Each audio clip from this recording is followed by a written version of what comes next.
Okay, I'm going to get started. I'm so excited for today's webinar. Um, Hello everyone, thank you so much for being here. My name is Ash McCaskill. I am the programs coordinator at AgeWell and the Epic AT platform. Today's webinar is entitled Housing as a Key Determinant for Older LGBT Canadians. So before we begin and I introduce our amazing speaker today, I just want to share some access points. So please note that today's webinar is being recorded and will be available on the AgeWell YouTube channel after the event. There is also closed captioning available to anyone that needs it. If you do, just look at the bottom of your Zoom window. You will see two C's, and that stands for closed captioning.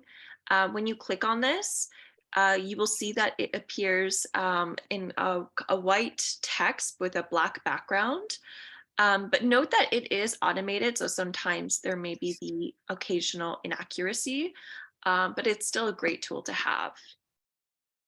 We do want to ensure that everyone has a great experience today. So for this reason, we expect all speakers and attendees to show respect and kindness as we are sharing this space together. So anyone that is showing any form of harassment will be removed from the event. There will be a Q&A at the end of the event. So please use the Q&A feature found at the bottom of your Zoom window to share your questions, which I will convene at the end of today's presentation. Please note you may choose to pose a question in the chat as well. We do encourage you to use the chat to share your thoughts, comments, or any resources to engage with other attendees. And I will be moderating that chat today as well. So we do invite you to share where you're coming from today. So put that in the chat. So today, for example, I'm coming from Montreal, Quebec. It's really rainy here, which I know is a privilege. And we do want to just also acknowledge, we hope that everyone is safe during this really hard time in our country with the forest fires. So we hope that you are all safe and that your loved ones are safe.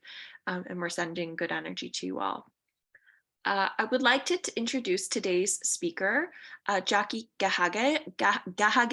So Jacquie is, is a medical sociologist and associate vice president of research at Mount St. Vincent University in Halifax, Nova Scotia. Jacquie's long-standing health equity-focused program of research examines the ways in which existing health policies, programs, and interventions do or do not meet the needs of equity-deserving populations. Jacquie's funded research studies include an examination of access to safe and affirming health care and housing among 2 LGBTQ+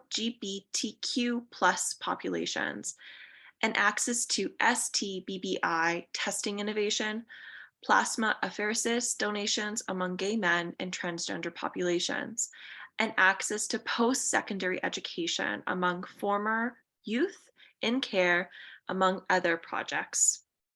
So I really would like to welcome Jacquie today. Thank you so much for being here, and I will pass it to them to continue this amazing event. So thank you so much for being here, everyone, and I will pass it to you, Jacquie.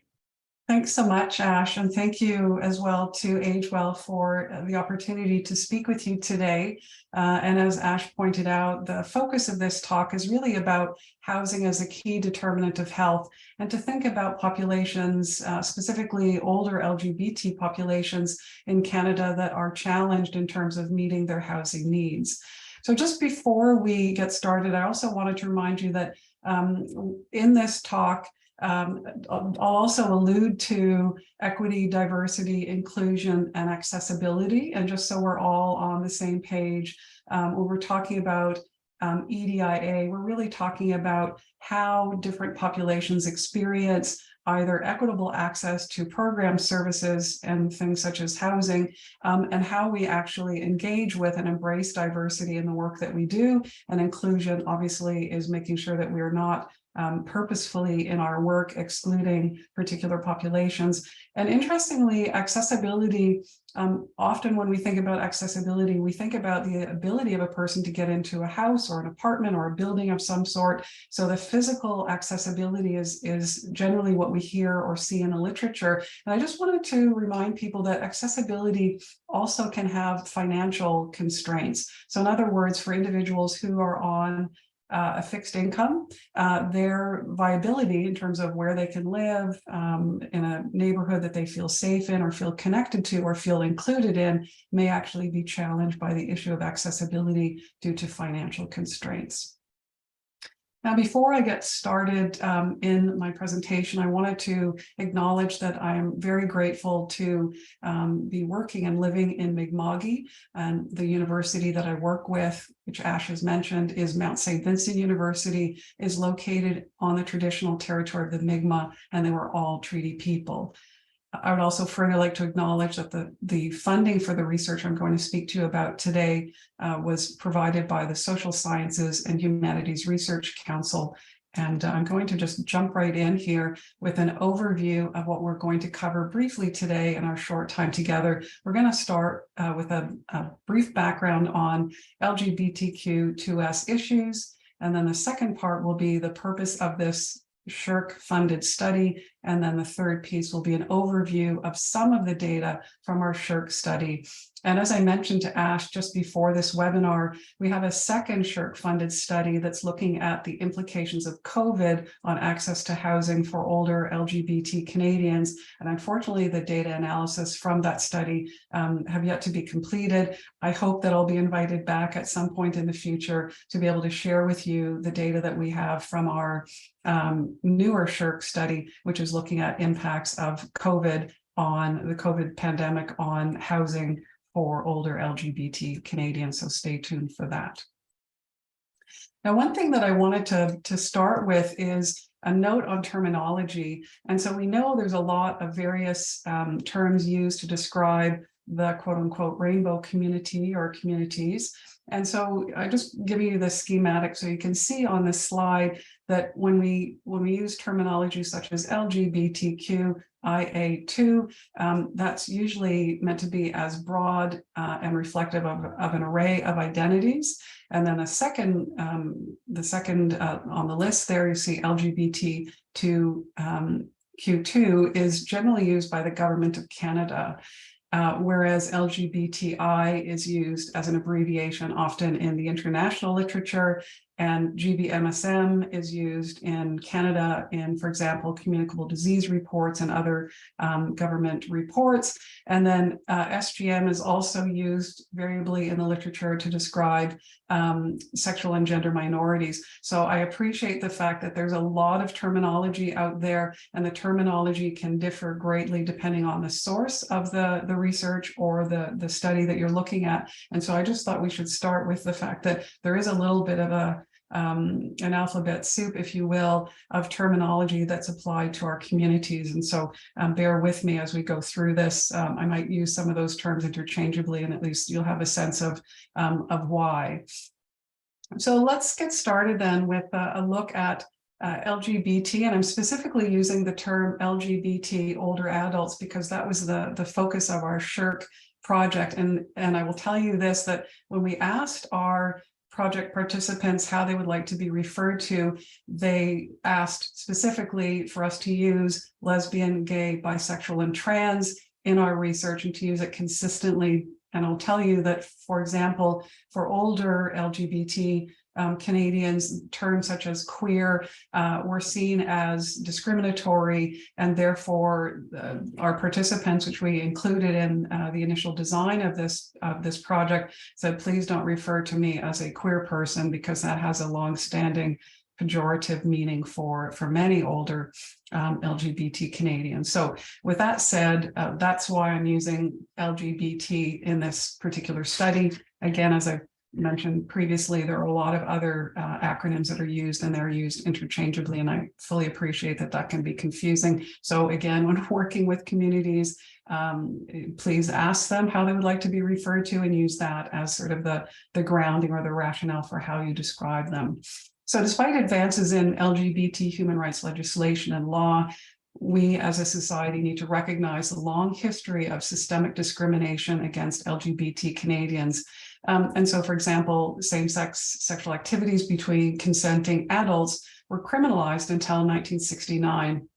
And you may have seen a lot in the literature talking about the sort of 1969 as this watershed moment for decriminalizing of same-sex sexual activities. However, what we have seen, unfortunately, since 1969 and forward is, although there's a decriminalization under the law, what we found is that for many, many individuals, that discrimination continued on. And so we also need to note that other protections were not in place for many, many decades following the 1969 decriminalization. And there are a variety of existing policy knowledge gaps that have important implications for housing policies and protections for older LGBT adults. So again, those are the sort of baby boomer generation, or those that are 55 plus. Now, I wanted to show you on this slide just a brief schematic, although it looks like a very busy slide. What I'd like you to take away from this slide is you can see some of the key policy developments in Canada, talking about the 1969 decriminalization on the far left-hand side of the slide through to 2018, where the federal government releases the policy direction to modernize sex and gender information practices. So you can see the sort of ebb and flow of changes over time. And imagine if you were someone who was born prior to 1969 and you grew up in an environment where your sexual orientation or gender identity was not protected under law, and that you had to hide who you are. And so you may recall in 2017, you can see 2017 in green on the slide, Prime Minister Trudeau apologized to LGBTQ Canadians for the 4 decades long, so 40-year discrimination faced by LGBT members of the RCMP, the military, and the civil service. And although not all LGBT Canadians were involved in those sectors of government, it still speaks to the fact that although 1969 happened, there was still this lingering and very troubling discrimination against LGBT folks. So that brings me to this jumping off point around determinants of health. And I'm sure most of you on this webinar are familiar with determinants of health, or you've heard it before. And what's interesting about determinants of health is when we think about what keeps us healthy across the life course, it can be determined by a variety of factors. So on this slide on the upper left-hand side, you see a question posed. It says, what makes Canadians sick? You can see it's broken down by your life, your healthcare, your biology, your environment. And so I think it's important to recognize that, although an individual may be doing their utmost to stay well, physically, mentally, etc., that the surrounding environment, biology, the healthcare systems, services, etc., that surround that individual may actually be counter to advancing their health across the life course. So this is something that's important to think about as we walk through this webinar today. I also wanted to note that in the upper right-hand side of this screen, you can see a report by the Standing Committee on Health in the House of Commons. And that was actually quite a important document, partly because it was the first of its sort, and the other is because it provided a series of recommendations for the federal government to consider in terms of lingering deficiencies in policies, programs, and services in meeting the health, social, and other needs of LGBT Canadians. So again, if you haven't seen that document, you can find it on the House of Commons website if you're interested in having a further look at that.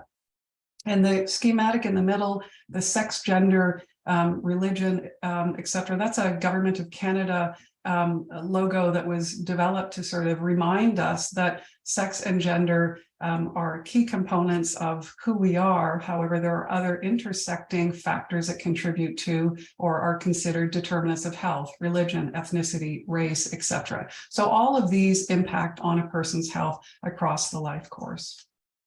Now, when we think about structural determinants of health, it's important to note that health is not just a byproduct of, what you eat, whether you exercise, etc. If we look at this slide on the right-hand side, you can see an example from the US. And this is highlighting states in the United States that have no law against housing and employment discrimination. So this means that for LGBT folks, if you live in one of the states that doesn't currently have those protections, that you could still, in fact, be discriminated against, both in terms of housing and employment. So that's what we mean by structural determinants of health. We're talking about policies, legal systems, etc., that can actually impact on an individual's health and well-being.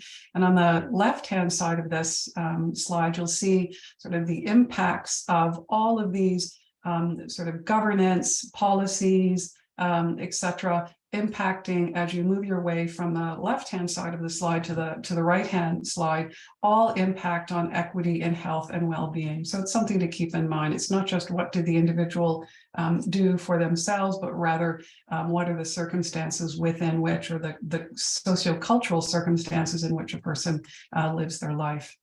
And I just also wanted to point out that the work that we did with this SSHRC grant on housing as a key determinant of health for older LGBT adults actually stemmed from some work that we did in the in several European Union locations. And it was really something that came out of a small piece of work that we did with the European Union Center of Excellence, looking at how older LGBT populations are meeting their housing needs in select EU states. And it's interesting because we found this notion of housing as a portable benefit. So for example, for older LGBT folks who live in a climate that is not particularly progressive for them, or the weather is not particularly favorable, they may be able to move from, say, the UK to Spain.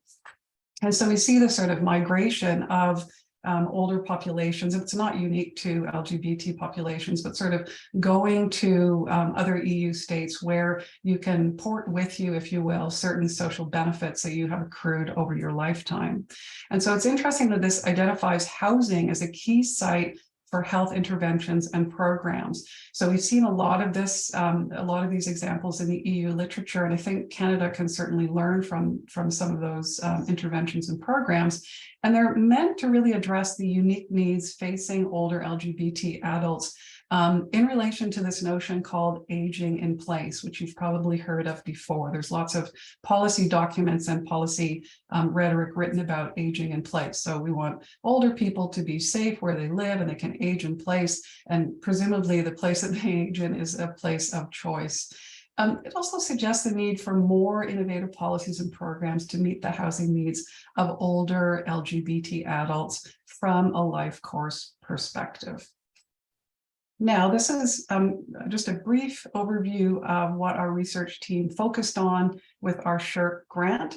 The title of our SSHRC grant was Addressing the Knowledge Gaps in Meeting the Housing Needs of Older LGBT Canadians, from Research to Policy to Practice. And what we started with, sort of building on the work we did in the EU, was a scoping review of existing housing policy knowledge gaps in relation to meeting the needs of older, which is to say 55 years of age and older LGBT populations. And we're doing this in part to compare Canada to other OECD countries and to see how well Canada rates in terms of other OECD countries. So that was part of the hope for our scoping review findings, is that we would see Canada either rates higher or lower than other OECD countries in terms of this question of meeting the needs, housing needs of older LGBT Canadians.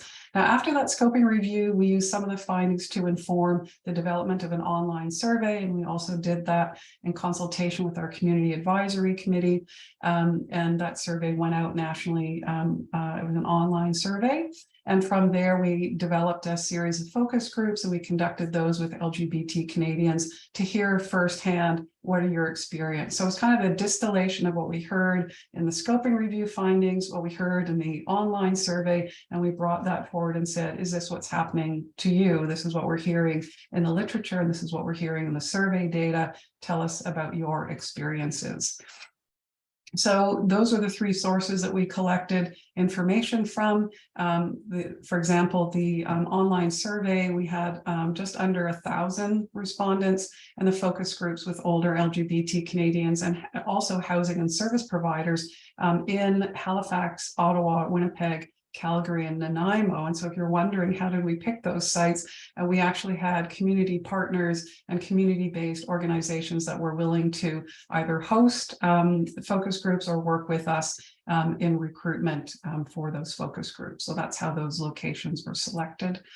Now, just briefly, in terms of the scoping review findings, we did have inclusion criteria so that we weren't just sort of fishing for everything we could find in the literature, but rather the papers, the published papers or policies needed to examine one or more segments of the LGBT community as part of the overarching purpose of their study. And it had to examine sort of specific contexts, including things like particular types of housing situations, retirement homes, campus residence halls, live-in mental health facilities, etc., and communities. So gay neighborhoods, rural locations, etc., and lack of residence. So we also looked at the issue of homelessness. And it had to examine issues around accessing a residence or amenity related to quality of life in a residence. So it wasn't specific to long-term care, rather it was looking at sort of the broad swath of what are the housing possibilities for the LGBT community more broadly. I'm just briefly going to touch on some of the key findings from our scoping review. Of the papers that met the inclusion criteria, 45 of them focused on homelessness or housing precarity. 41 focused on the perspective on aging and care. 19 focused on student population studies, 14 on service providers, et cetera, et cetera. And what's interesting is there are only 5 that talked about lesbian studies or focused on lesbian communities, which is really interesting because there's a number of interesting examples in several of the EU contexts that we looked at. And if we kind of unpack that a little bit further, what we found was that most of the studies were descriptive. In other words, most of the studies that were included in the scoping review talked about this is a problem, or the size of the problem, or the nature of the problem. So that's kind of descriptive rather than actually focusing on housing intervention. So if we know this is the problem, what then are we suggesting is the solution? And so what does this mean? I mean, I think this is a really important question, and hopefully some of the data in our next study, which is also funded by SSHRC, will look at what impacts did COVID have, and did that further disadvantage LGBT populations in terms of their housing needs? So we'll stay tuned. Hopefully we'll be able to present that to you at a forthcoming webinar. So we also found the need for more focus on policy and system level drivers and solutions. So again, let's not continue to describe the problem, although that's part of it, but let's start focusing on solutions. We also found the need for better administrative data on LGBT populations. So in other words, you can appreciate how on census data or other types of data collection mechanisms or tools that Canada and other OECD countries might have to give us a sense of how large are the LGBT populations. There are reasons why individuals who are in their 60s, 70s, and 80s may choose not to participate in surveys and therefore may not be reflective of what we have seen in administrative data. So it may actually be an artifact of underreporting. So individuals may self-select out of studies or self-select out of identifying themselves as lesbian, gay, bisexual, or trans for fear of potential backlash. Just briefly again, I'm sorry, this is a very busy slide. I'm trying to condense a lot of material into a relatively short number of slides. So forgive me for the kind of busyness of the slide, but I'll walk you through it. In terms of the key findings from The second part of this study, which was the online survey, as I mentioned earlier, we had just under 1,000 people participate and fill out all or part of the survey. The majority were from Ontario, followed by Nova Scotia, BC, etc. And the average age was 55, which was a bit younger than what we had anticipated. The majority identified as white and 6% identified as Indigenous. And over half, so 53%, self-identified as gay, 30% as queer, and 27% as lesbian. And people could select more than one identity. And so you'll see that the numbers will add up in some instances to more than 100 because people can select more than one option. And 35% of our respondents self-identified as having a disability. And of those with a disability, 11% noted that it was a visible disability. So there were, rather 80% of those who identified as having an invisible disability, whereas 11% noted that they had a visible disability. So there's something important, I think, in there as well. In terms of average income, we heard the range was between 20,000 and roughly 50,000, and the main source of income was from employment, and 25% was from public pension. In terms of type of housing, people currently found themselves in: 39% rented an apartment, 30% owned a home, 13% rented a house, et cetera, et cetera. So you can see this is just a bit of a snapshot in terms of the demographics from our survey. In terms of housing challenges that were brought up, I'm just going to highlight a few of the key issues. A big one, and this is not surprising, is rising rent. 38% said that is a significant housing challenge. 20% had to move due to unaffordability, etc. And negative housing experiences that people had in the last 5 years. So we asked that question, and of our participants, 36% said yes, they had a negative housing experience in the last 5 years. When asked why, 15% said they were uncomfortable discussing their sexual orientation with their landlord. 10% were uncomfortable discussing their gender identity or gender expression with their landlord, and 9% due to heteronormative intake forms where they assume married, single, etc., or male, female as the sort of intake form boxes that you can choose from. And 9% found that it was not an inclusive space, and 7% report that their identity was not reflected in their surroundings. And some examples that were used were posters or signage. When we asked participants about positive housing experiences in the last 5 years, 50% said yes, that they had, and when asked why, 19% said it was an inclusive environment, 19% felt comfortable discussing their sexual orientation with other residents, and 17% reported that staff and the landlord were LGBTQ friendly.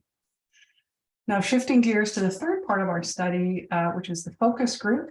We had focus groups in Halifax, Ottawa, Calgary, Winnipeg, and Nanaimo, with adults who self-identify as LGBT and are over the age of 55.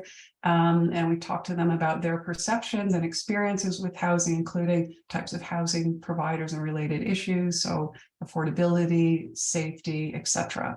So key issues included a lack of LGBT-focused options, the need to hide one's sexual orientation or gender identity from other residents or housing providers, so staff that work in those buildings or facilities, as well as landlords, and then fear of harassment and violence from residents or community, fear of being too visible, being ostracized, etc. So there's quite a number of issues that were what was referred to as sort of forcing some people to go back into the closet so as not to disclose their sexual orientation or gender identity to individuals in a housing situation that they're not sure would be receptive to their identity.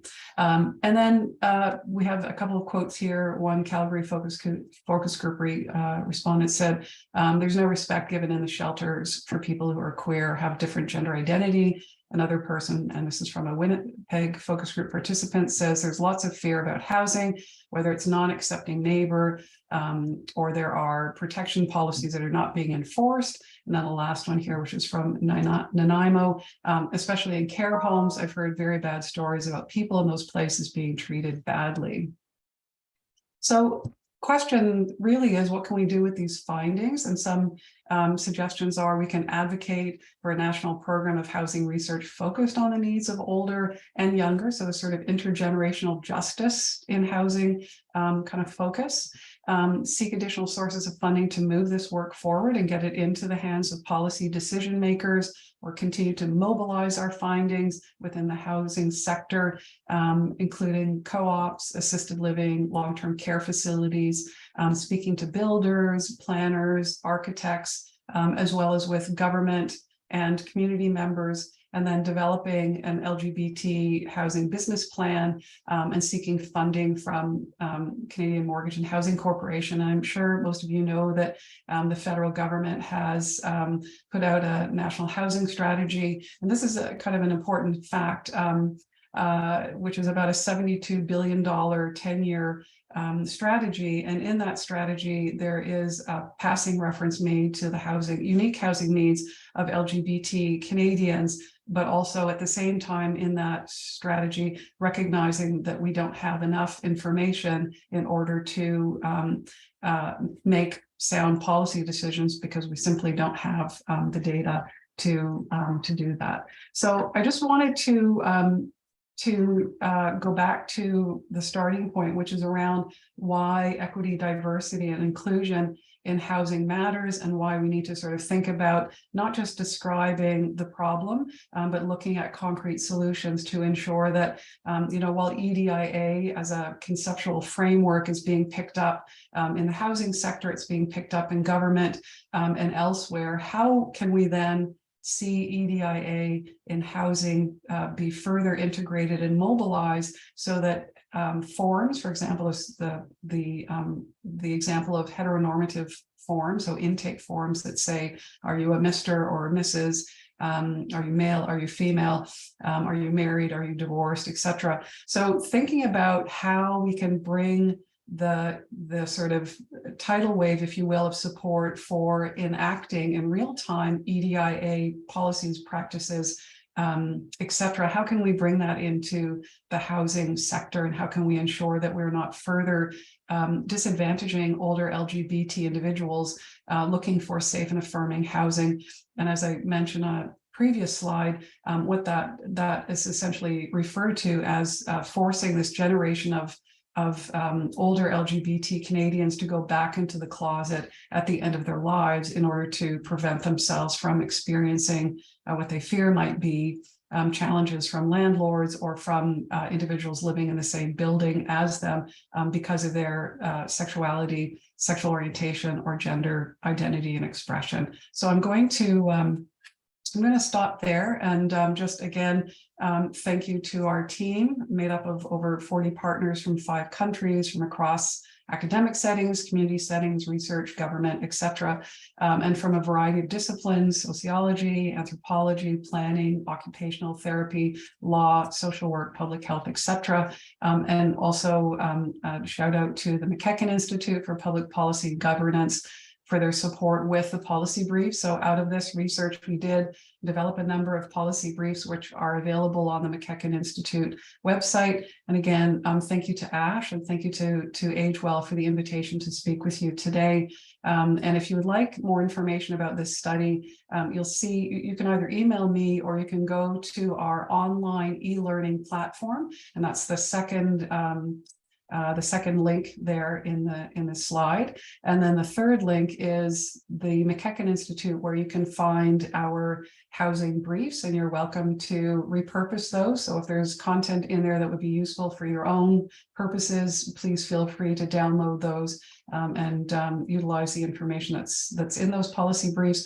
And as I said, all of the other sort of study updates, and there's a study report on the e-learning platform, and you're welcome to also download those. Those are open access, and we really encourage people to make use of that. It is the online e-learning platform, in fact, is meant to be a teaching and learning opportunity. So whether you are directly involved in housing or providing housing, or you're looking at how to provide appropriate technology and supports in housing for older populations. There will be information in there, I'm sure, that you will find very helpful for your own work. So I'm going to stop there and turn it over to Ash to see if there are any questions from our folks on the line. Thank you. Thank you so much, Jackie. That was so awesome and informative. I'm sure a lot of us are taking notes and thinking about our own work. So thank you so much. I do want to open it up to people if they have anything they want to question wise or comments. I know I have a few, so feel free to put it in the chat or in the Q&A. Maybe I'll just start us off to kind of get the get us kind of going a bit, because sometimes we just need to. Oh, we already have one. I'm going to give it to that person. So this is from Megan Joy. Megan says, "Wonderful project. Are there LGBTQ plus models of housing in Canada that have been researched?" Great question. Thanks for that, Megan. There are a few in Canada, and there are hopefully there'll be a growing number of them coming about in Canada. A really lovely project, and I think it just goes to show the tenacity of older LGBT Canadians is in Winnipeg, and it's the Rainbow Resource Centre has been working for, I want to say, 30 years on trying to get an affirming LGBT housing facility for older LGBT populations, and so that was being run or sort of the brain trust, if you will, by Rainbow Resource Centre in Winnipeg. There's also Fudger House in Toronto. There's a few other examples elsewhere in Canada, and I guess one of the questions I have is, why are we not seeing more of this? And I think that the question really is, if there's a funding model that supports this, then I think it will grow. And unfortunately, those funding models tend to be for-profit funding models. So like Tonic House in London, England, for example, or if you think of examples from the US, it's individuals who are able to afford to buy into places such as Tonic House and others. And so really, how do you position LGBT housing in Canada in a way that it's seen as a viable opportunity rather than something that only those who have the money can get into? And it's interesting too, Megan, because the couple of examples we looked at in Canada, the focus is on youth. So and I'm sure this is not new news to anybody on this webinar, but for young LGBT folks whose families of origin don't accept them, they often will find themselves on the street. And so if you look at the homelessness hub data on the numbers of LGBT youth that are homeless, I think there's a very strong case for housing supports for homeless LGBT youth, and there are some examples of that in Canada. Those are not meant to be permanent housing, and so again, the question is, if you're at the end of your life, what are your options? And your options, I would argue, are still not great. Thank you so much, Jackie, and thank you, Megan, for that question. And Megan says thank you.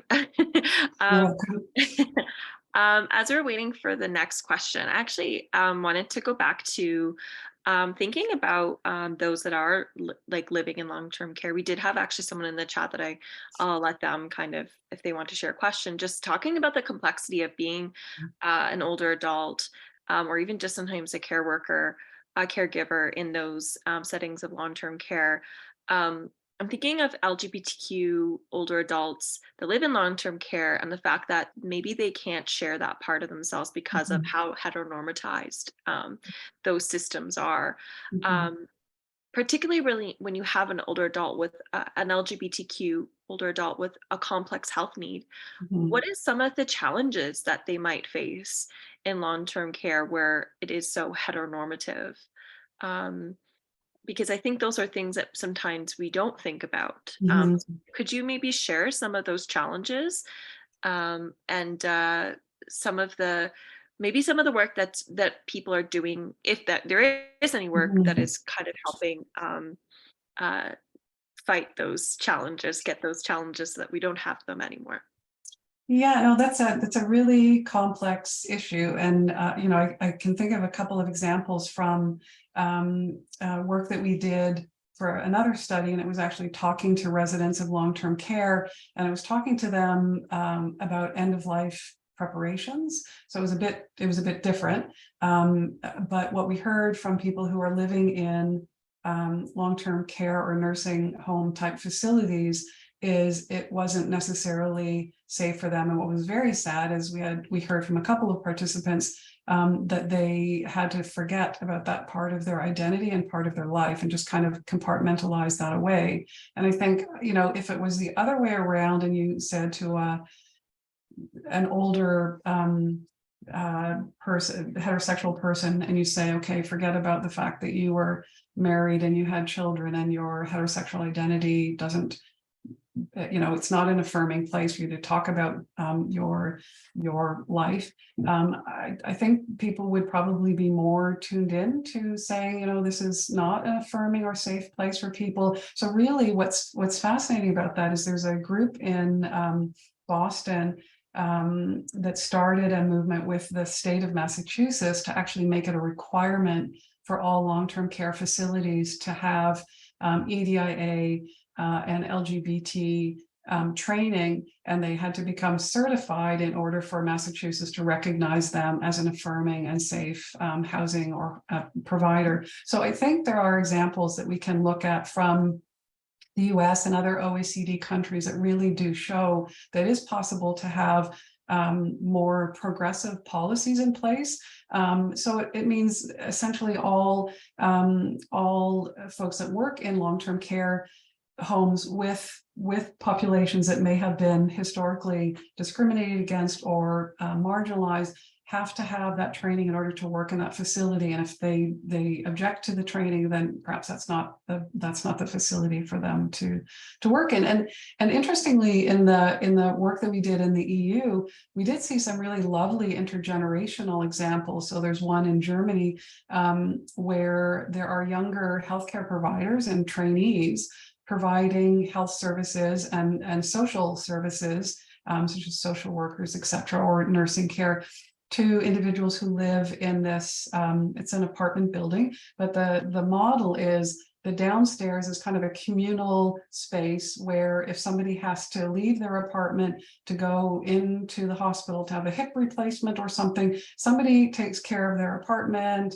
They come back into this LGBT seniors facility, and the people providing care are actually out LGBT healthcare providers. And so it does show it's an affirming, safe space for them, and the individuals who work there actually want to work with older LGBT seniors. So there are a couple of promising practices and promising models around the long-term care or nursing care settings. But if you are experiencing complex health issues, you are dependent on the care you receive. And so what we did hear from some individuals in our end-of-life preparation study was they simply don't want to risk it. And knowing that they are at that person's, I don't want to say at that person's mercy, but that they are cognizant of the fact that not everybody is comfortable talking to them about their sexuality. And in fact, in some instances where people are using their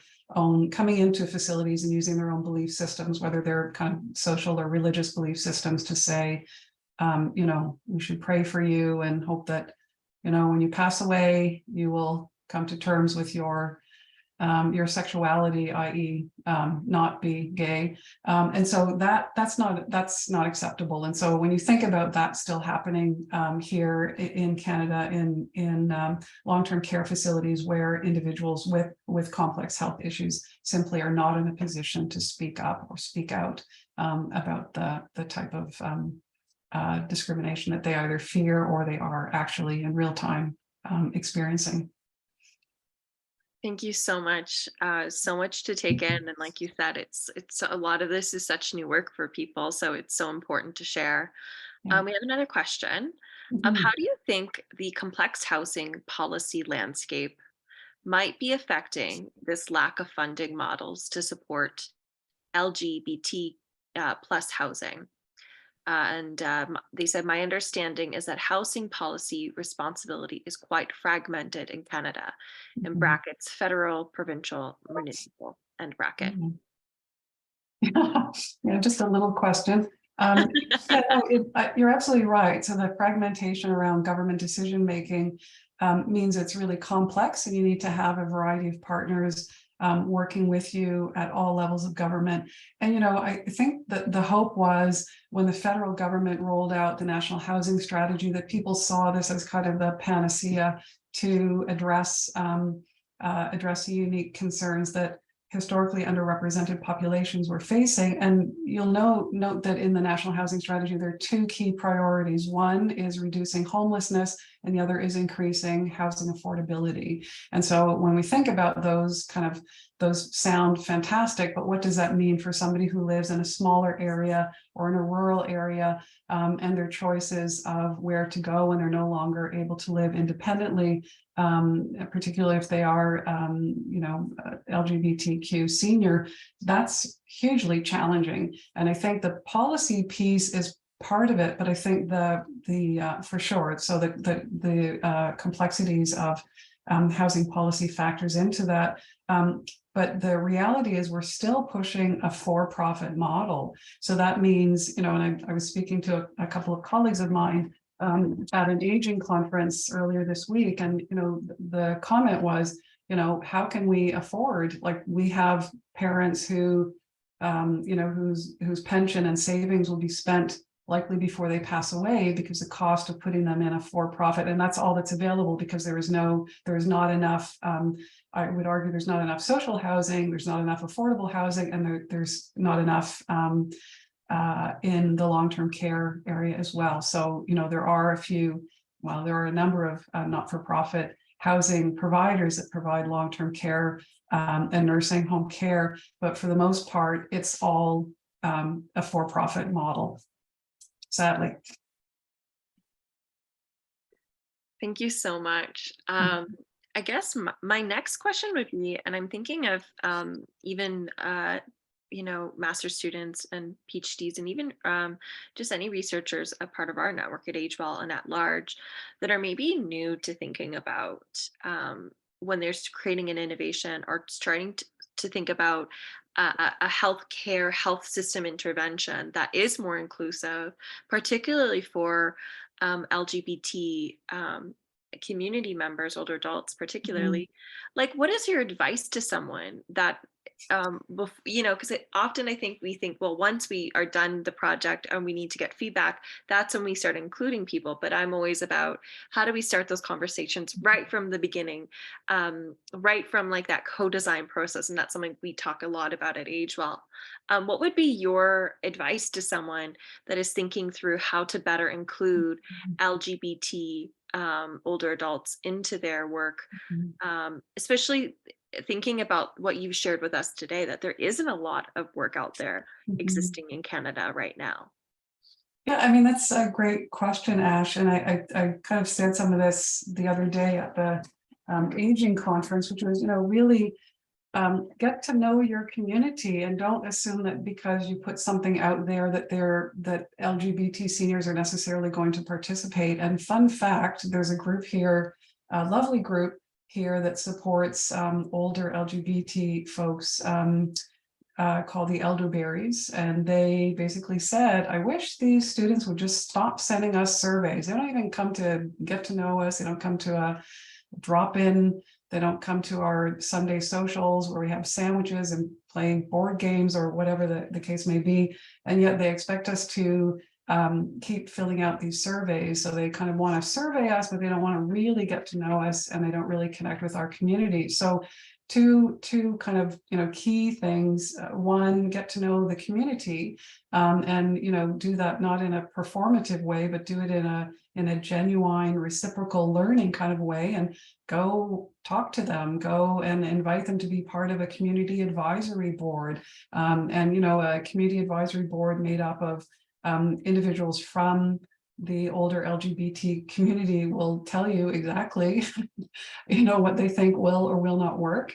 I've done lots of projects with older LGBT Canadians, and I think that that's part of it, is get to know the community that you really want to hear from, and make sure that it's not being done in a here's our survey, just fill it out. And the other thing that was interesting that the elder bears mentioned was they often get asked the same thing. So their question was, do researchers not talk to each other, and do they not actually have to go into the literature or other information repositories and determine that question has been asked, and to maybe not ask that again? And then the other piece is there's lots of tools. And what I mean by that is the Canadian Institutes of Health Research, for example, has a lot of tools on training tools and information tools on EDIA, on sex and gender-based analysis, on intersectionality. And so those are available free of charge on the tri-agency websites. And you can go pick your journey and do a little bit of learning on how to work with communities that have experienced sort of disadvantage, discrimination, and violence and harassment, and kind of learn from those tools, and learn from speaking with and including first voice. Absolutely. Thank you so much. I ditto. I totally agree. And great tips. Thank you so much. Those are so useful. Just fantastic. Thank you, Jackie. We do have another question. The question comes from Marshall Kilduff. Were there any trans participants in the study? And if so, did they express any unique needs from their cisgender peers? Yeah, great question. Thanks for that, Marshall. Yes and yes. So yes, we did have some trans individuals participate in this study. And I would say that for trans participants, the sort of being outed, being misgendered, being called your dead name, being referred to in a derogatory way, like using horrible verbiage like here comes the cross-dresser. I'm not sure whether that's a he or she today. So part of it is actually provide, and again, it's more complicated than this, but I'm just going to put this out there for food for thought, is to ensure that where there are no harassment policies, so zero tolerance for harassment in a housing facility, that the staff that actually work there are comfortable and knowledgeable enough in terms of how to intervene. And so I know in a couple of instances where this issue came up, that the people who run the building, and this is out in Calgary, said, if you can't treat people with respect, then you can't be in this place. And the reality is, for like in Halifax, there's zero vacancy rate. So where do you put people? So if you kick somebody out of a building because of that, what happens to them? So I think there can be kind of better policy, I'm going to say enforcement. This is kind of like the Massachusetts example, that if your staff are not trained and they're not affirming and they're not safe, then they shouldn't be working in those spaces. And in Massachusetts, the same example is used with if you have residents in those spaces who are disrespectful, discriminatory, harassing, or violent towards residents, that the zero tolerance policy should be enacted. So there's kind of this interesting tension between this is what we believe in, and so having regular training and having regular check-in and having staff talking about this and having residents meetings where people talk about these issues. So it's sensitizing people about the language and trying to ensure that people actually are respectful to everybody, and that they don't sort of make assumptions about who is sharing the space with them. So it's really challenging, and I fully appreciate that. So across the board, everybody said no discrimination. We need affirming spaces. But for trans participants, that was particularly heightened by some of what I've just described. Thank you so much, Jackie. I guess maybe I know you talked about the policies that came out of this, and I wanted to know if you could maybe just speak a little bit more about that. Oh, and if anyone has a question, if you could just put it into the chat or into the Q&A, that would be great. So Mhm. if you could you just talk a little bit more about the policies? Mhm. Pol So Yeah, sorry, go ahead. Yeah. yeah, no, sorry, Ash, I was going to say they're actually policy briefs. And so we develop policy briefs. And the intention is, kind of short briefs that describe what is the issue and then what can policy decision makers do about it. And one of the policy briefs was actually talking about exactly, kind of what I think Marshall was alluding to, which is enforcing existing human rights legislation. So in fact, it is against the law to do this, whatever the discriminatory practice is. And so in that policy brief, we talk about ways that people can kind of interrupt that by reminding people that actually the Human Rights Code in Canada suggests the following. So if you are not adhering to that, for housing providers, that can actually get them into hot water with the government because, for example, they're not fulfilling their obligation to provincial or federal legislation requirements. So there's a couple. So one was definitely the enforcement. One was around training. So making sure that the training is not a one-off. So training needs to happen on kind of an ongoing basis. That the acronyms and the language that we use will necessarily change over time. And so people who may have taken an EDIA or an LGBT affirming workshop may need to do that again. And so there are organizations, there are lots of community organizations that actually do offer workshops and do offer training. Again, there are some that will do it, it's for profit again, but there are some that will just do it for free because this is part of their mission and that's what they get funded by government to do. So those are just two examples of the policy briefs, but they're available free of charge on our e-learning platform. So if anyone is interested in that, they can certainly have a look at them. And if they're useful, please, feel free to download them and repurpose them for your own use. Mm-hmm. Thank you so much. There's like so many resources that I'm so excited to share after this webinar. Speaking of that, I actually had someone, when you were speaking of your scoping review, Yeah. They wanted to know if the scoping review was actually published and available. Yes. I think that's a great question, especially knowing how much is, and we have one more question after that too. So I'll let you answer that. So is it available? Yes, and so it is available, and yes, it has been published, and it's available on our e-learning platform, or you can search for it, or I can send it to you, whatever. Yeah. I will attach it to the sharing of this recording. Okay. We do have one last question, which is great. So many great questions today, and so much to think about. They say, you mentioned intergenerational connections. Was there Mhm. any discussion in your study of the potential of intergenerational housing models in Canada? Yeah, thanks for that. So the intergenerational housing discussion came out of the scoping review, and in fact, from the earlier work that we did in the EU. And we've actually just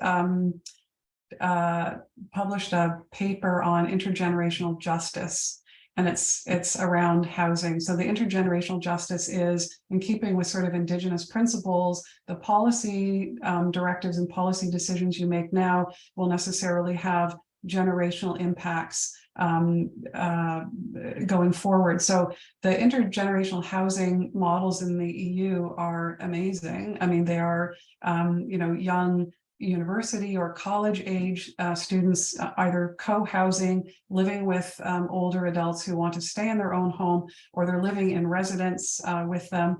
And so there is this huge pandemic of social isolation. And so the sort of intergenerational housing model both allows an individual to stay in their home for longer because they've got somebody who can shovel the snow, get the groceries, whatever, but it also addresses a really key factor, I would say, for all older populations, which is that sense of social isolation. So intergenerational housing and intergenerational justice around housing, I think, are really important concepts going forward. And I think in the Canadian context, I would hope that we will see more of that. Co-housing is definitely happening in Canada.